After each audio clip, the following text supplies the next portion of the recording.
Hey everybody, so for this video I'm going to look at some early season team stats that I think are surprising or interesting or just worth talking about and bringing up. These are only team stats. I'll do another video later with players that are same idea but for players. So this is just teams. And first up, Pittsburgh. Pittsburgh's in first place. That's not surprising. They're 7-3-1. Off to a good start. But what is surprising is their goal differential. They're in first place right now with a -7 goal differential. And now that goal differential got knocked off by two really bad games where they lost 10-1 to Chicago and 7-1 to Tampa Bay. So that completely knocked it out of whack. And over the course of the season, it's going to come back to normal. But it's still very rare to see a first-place team with a negative goal differential. That's just odd to see. Also with Pittsburgh, they have 41 goals against. Now, obviously, 17 of them came in those two games that I just talked about. But I don't think a lot of people expected that from Pittsburgh. They're tied with Buffalo for the second most goals against in the league. Only Arizona has more. And their defense has not been very good this year. And with Matt Murray in net and championship caliber team, I don't think people expected them to be near the bottom of the league and something. So far, they've given up a lot of goals. Next, the New Jersey Devils, 6-2 so far, 6-2-0. I don't think anyone expected that, and they're 4-0 on the road, and that's really interesting because usually young teams are not good road teams. They win a lot at home, but they struggle away, and that's not the case at all with New Jersey. They're undefeated in other cities so far this year. Now, a bad surprise, Washington. Washington is 4-5-1. They're 7th in the Metropolitan Division, and they're 1-3 at home. This season has not been good for Washington. I predicted them to drop off from where they've been the last couple of years. I think a lot of people did. They've lost a lot up front and on defense. But I don't think anyone was expecting them to be this bad. And they got off to a good start, but that start was short-lived, and now they're 4-5-1 and not looking good. The Rangers, another disappointment, big surprise disappointment. It's 3-6-2 and last in the Metropolitan Division.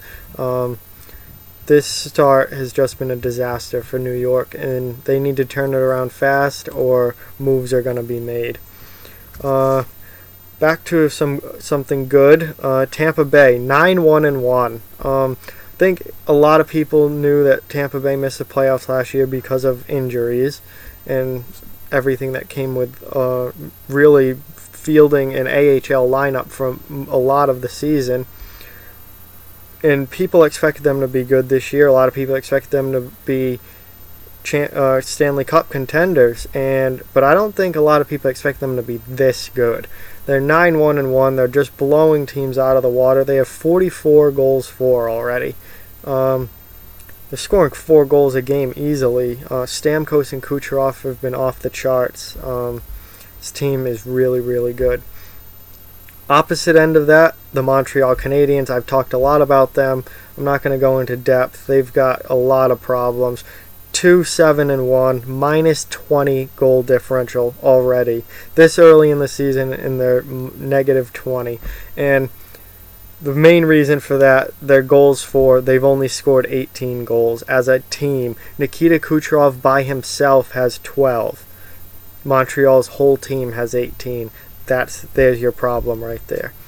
Out west now, St. Louis, 7-2-1. This is a team that had a lot of injuries. A lot of people thought they were going to struggle because of those injuries. A lot of people thought they were going to struggle anyway, especially offensively. This was a team that was not supposed to be able to score a lot of goals. Well, they've got 34 goals for already. So, great start for St. Louis. Bad start, Minnesota. 3-3-2. not what they were looking for. Minnesota hopes to be a Stanley Cup contender this year, and they're not off to a good start.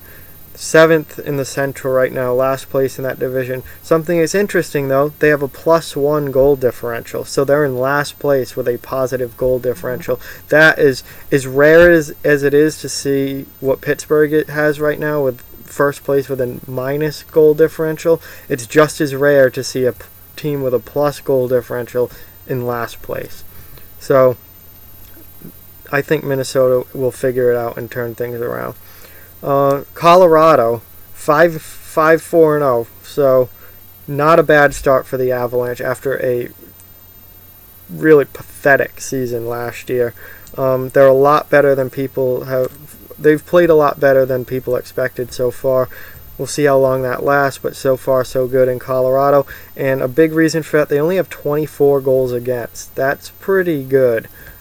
This is a team that defense was supposed to be their big problem, defense and goaltending. And it hasn't been so far, and the team's winning because of it. We'll see how long it keeps up. Los Angeles Kings, 8-1-1. I think a lot of people knew that this team was going to be better than they were last year. I don't think people expected this. First 10 games have been spectacular. They're in first place in the Pacific, and this was a team that was supposed to struggle to score goals. They're kind of a defense-first team, and then offense was going to be an issue. They have 36 goals for already, so they're averaging 3.6 goals a game. That's pretty good. And they only have 19 goals against, so they have a fantastic defense, and Jonathan Quick is playing out of his mind right now. Another big-time surprise in the Pacific, Vegas, 7-1-0. Absolutely nobody expected this. It's really incredible to see. And they also only 19 goals against. I don't think anybody thought that they would play as well as they have, both offensively and defensively, to only give up 19 goals in 8 games. That's pretty good. That's pretty good for any team, never mind an expansion team. Vancouver, another huge surprise, 6-3-1. This was a team that was supposed to be fighting with Vegas for last place in the league, and they're off to a fantastic start. They are winning and winning a lot, and a big reason for that, they're 4-1 on the road. That's really interesting to look at. You're supposed to struggle. Home teams are supposed to have an advantage and win games, but not when Vancouver comes to town. They are going on the road and beating teams in their own building, which is really cool to see. And lastly, the Edmonton Oilers, probably one of the biggest disappointments along with the Rangers in Montreal. 3-5-1 so far. They've only scored 20 goals as a team in 9 games. They got to turn it around. I think it's safe to say they will. But man, what a bad start for a team that was supposed to be a President's Trophy team, a Stanley Cup contender, and really the class of the league, along with teams like Pittsburgh and Tampa Bay and Chicago. They haven't been that yet, and they certainly have plenty of time to change that around. But so far, they've really struggled, and their offense has got to get going. 20 goals for is not going to cut it, and especially now where offense seems to be back in the league. So those were just some things that I thought were interesting team stats-wise and to talk about. So I'll definitely be doing a player video coming up soon where I go through and find player stats that are interesting or surprising, stuff like that. So like, comment, share, subscribe. Please spread the word. Get other people to watch this channel. Get other people to subscribe to this channel. We really want this to grow and take off. Thank you so much for watching, and I will talk to you guys soon.